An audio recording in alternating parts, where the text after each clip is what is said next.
Boa noite, meus irmãos. Que o amor de Cristo envolva cada vez mais intensamente a sua vida e a sua família. Vamos lá. Vamos lá.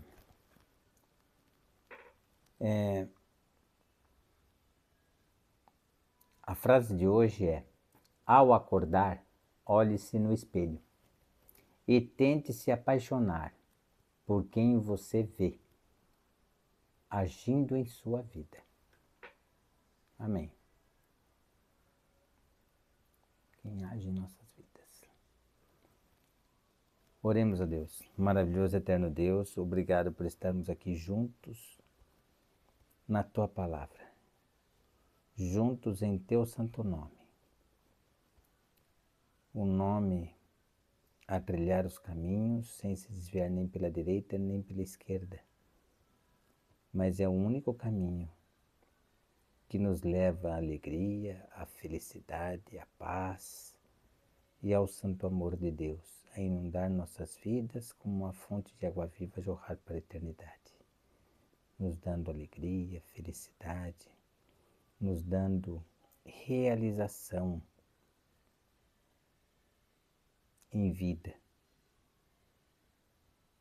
nos dando muitas dádivas, desenvolvendo dons, dádivas e aperfeiçoando nossos talentos no Senhor.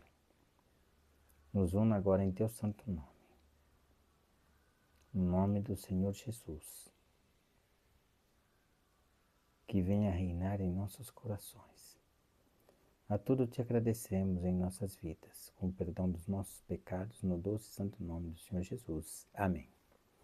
Então vamos lá, irmãos. Olha só a frase. Ao acordar, olhe-se no espelho e tente se apaixonar por quem você vê agindo em sua vida. Amém. Quem que pode agir de forma decisiva em nossas vidas é somente aquele que morreu por mim e por você. Não é verdade?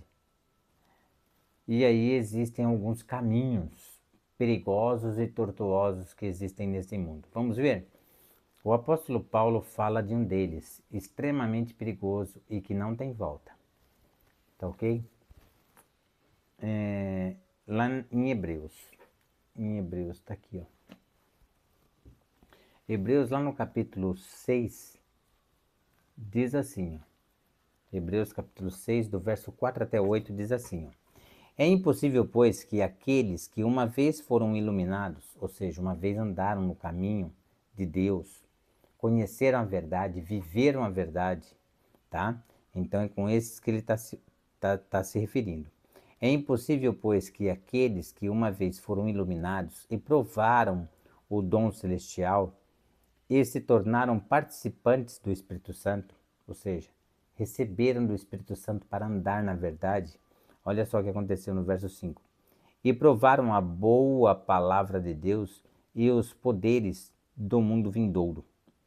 E caíram, ou seja, abandonaram o caminho de Deus, voltaram para o mundão.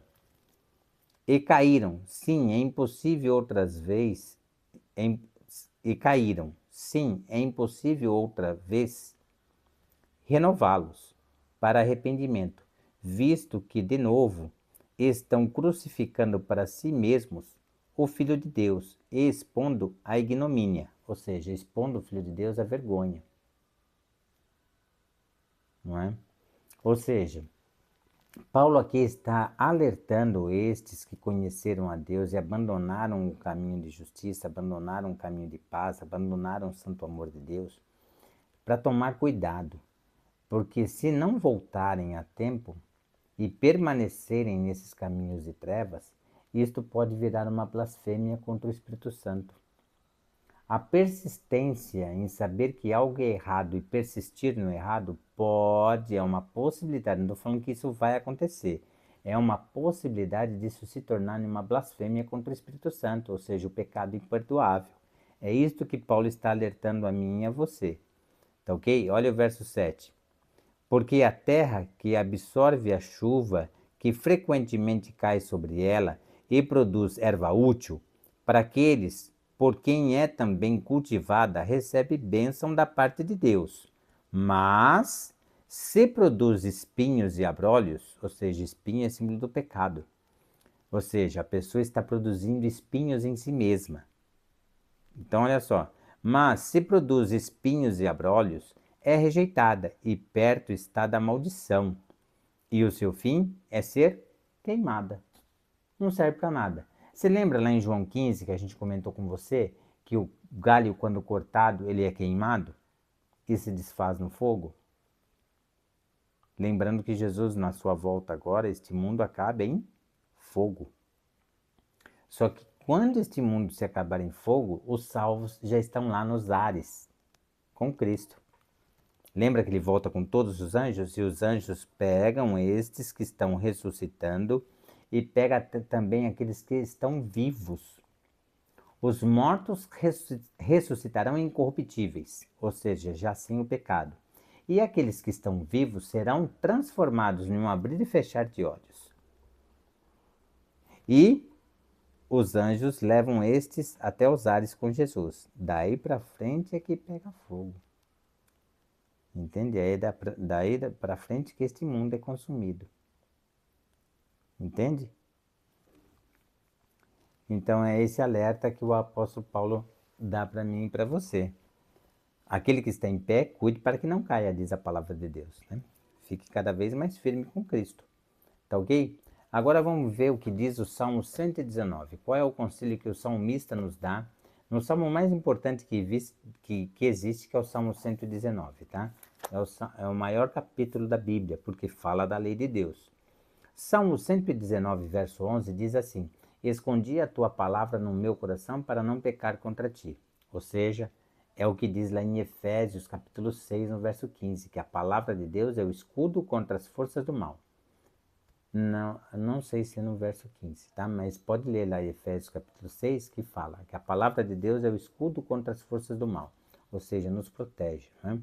No Salmo 119, verso 165, diz assim: grande paz tem aqueles que amam a tua lei, e para eles não há tropeço.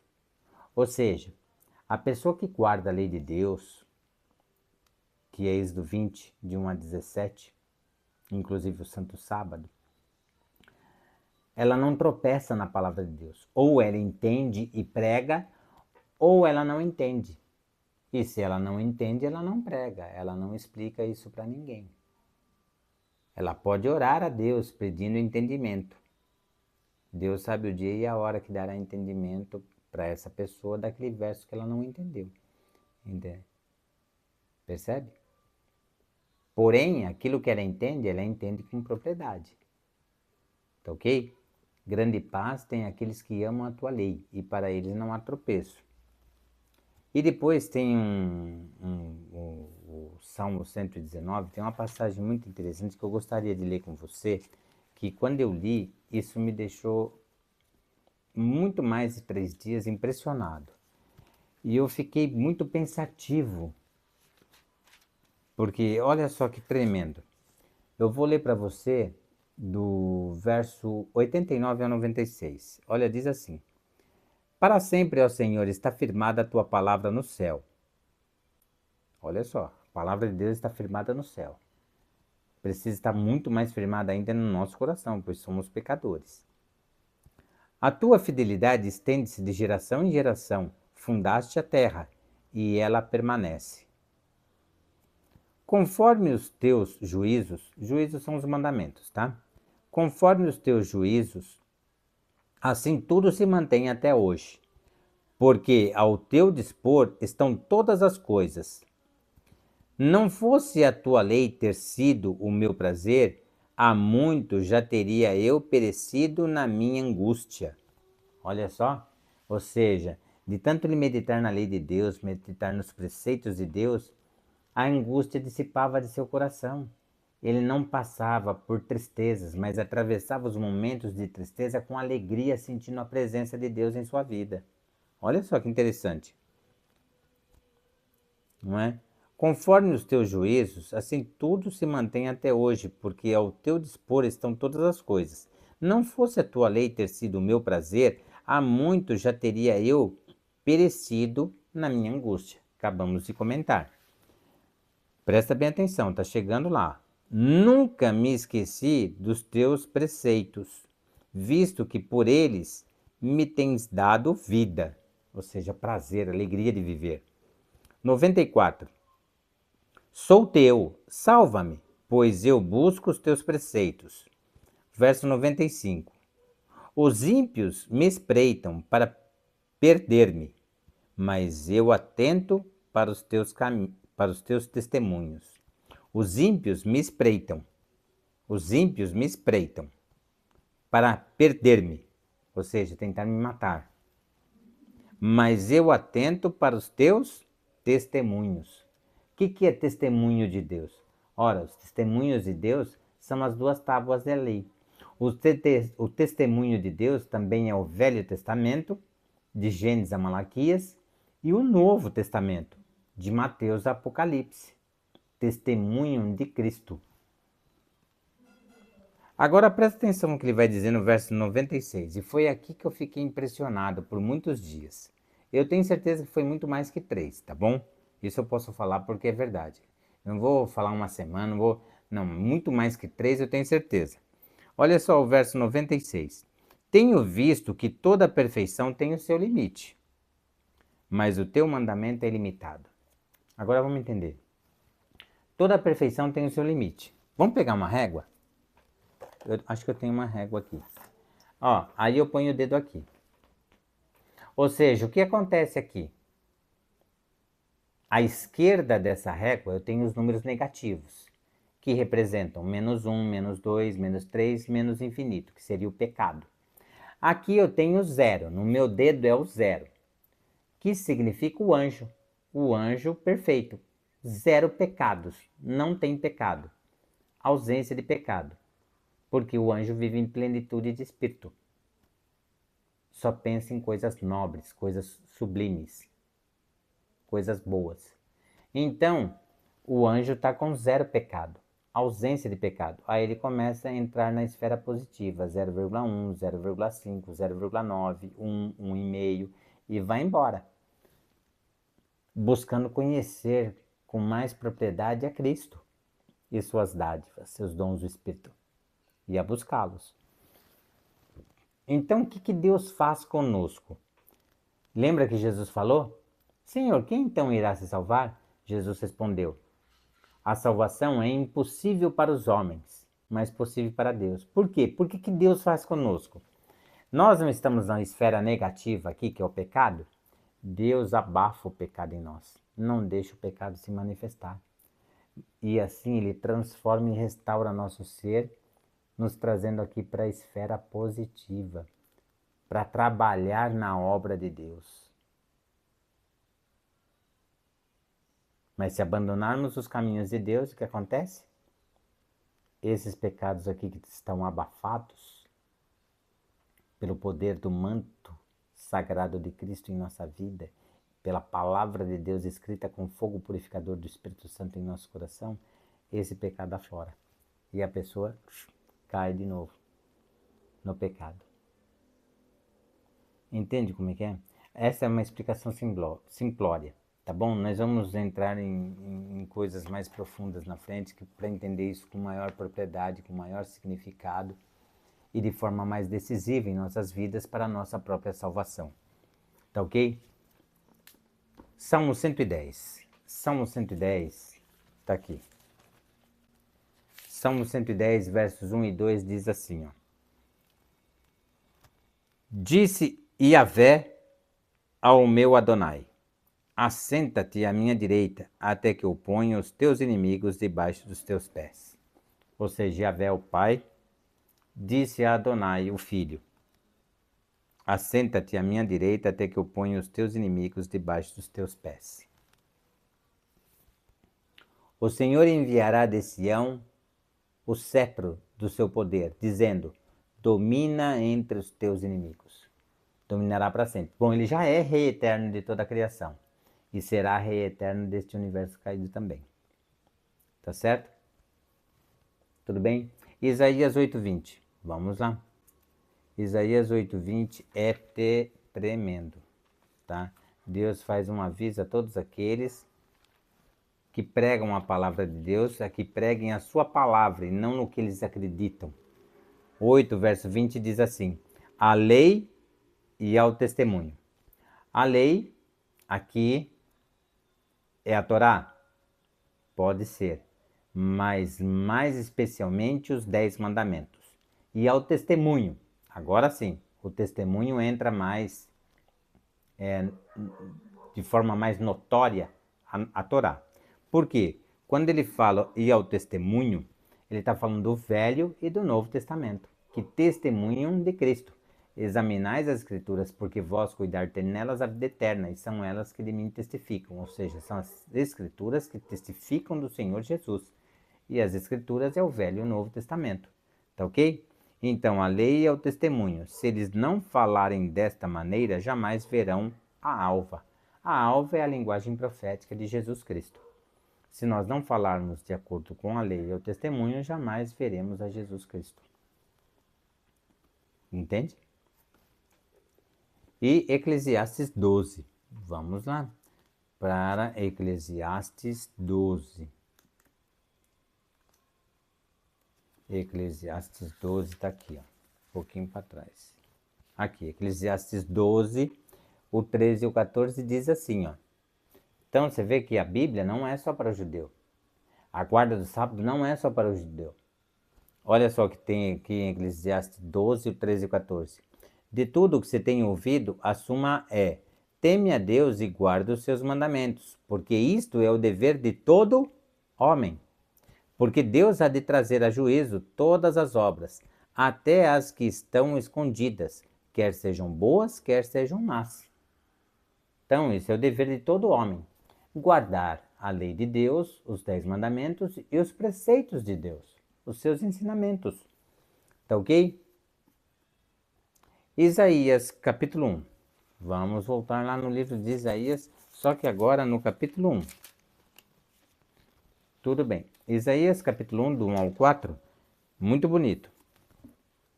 Presta atenção. Olha que maravilha de Deus para os nossos corações. Cura nossa vida, cura nossa alma. Por isso ele é a nossa cura. Olha só. Visão de Isaías, filho de Amós, que ele teve a respeito de Judá e Jerusalém, nos dias de Uzias, Jotão, Acás e Ezequias, reis de Judá. Todos eles foram reis de Judá. Ouve, ó céus, e dá ouvidos, ó terra, porque o Senhor é quem fala. Criei filhos e os engrandeci, mas eles estão revoltados contra mim. O boi conhece o seu possuidor, e o jumento o dono da sua manjedoura. Mas Israel não tem conhecimento. O meu povo não entende. Ou seja, meu povo não me entende, meu povo não me segue, mas se rebela contra Deus. Olha só o que ele diz no verso 4. Ai desta nação pecaminosa, povo carregado de iniquidade, raça de malignos, filhos corruptores, abandonaram o Senhor, blasfemaram do Santo de Israel, voltaram para trás. Deixaram todo o caminho de santificação e voltaram para trás. Triste, né? Nossa, eu fico imaginando a tristeza de Deus quando ele olha o retrato, a realidade desse mundo. Provérbios 28, 9. Vamos ver Provérbios 28, 9. Provérbios 28, 9. Vamos ver o que diz. Provérbios 28, 9 está aqui, ó. 28, verso 9. O que desvia os seus ouvidos de ouvir a lei, até a sua oração será abominável. Abominável quer dizer desprezado, detestável. Aqui no caso entra a palavra desprezada. Por quê? Porque a pessoa conhece a lei de Deus, mas não vive a lei de Deus. Então, o que desvia os ouvidos de ouvir a lei, até a sua oração será desprezada. A oração é ouvida, mas não pode ser atendida, porque a pessoa conhece a lei de Deus, não vive a lei de Deus. Então, como que Deus vai atender essa oração? Então, ele ouve, mas tem que ignorar, desprezar. Tá certo? Que não seja assim na minha e na sua vida, mas que Deus possa nos ouvir e que possamos pedir as coisas do Espírito, as dádivas do Espírito, porque Ele mesmo disse o porquê disso. Buscar em primeiro plano o reino de Deus e a sua justiça. No demais, as demais coisas vos serão acrescentadas. Então não precisamos pedir pelo emprego, pelo trabalho, pelo nosso sustento. Não. Buscar primeiro as coisas do Espírito. Busquemos somente as coisas do Espírito. Nos demais, será consequência. As demais dádivas, as demais bênçãos na nossa vida será consequência de buscar o plano espiritual, de vivê-lo intensamente com Deus. Tá certo? E que Deus te abençoe, te proteja e te guarde sempre. E que fique este verso aqui com você. Aquele que perseverar até o fim será salvo. E que você seja uma dessas pessoas, e eu também. E nossas famílias e nossa parentela também. Que possamos levar o Evangelho eterno para elas. Amém por isso. Possamos doar nosso corpo a ser instrumento nas mãos de Deus a levar essas bênçãos para outras pessoas. Que Deus te abençoe. E um excelente final de semana, na companhia do Senhor. Amém.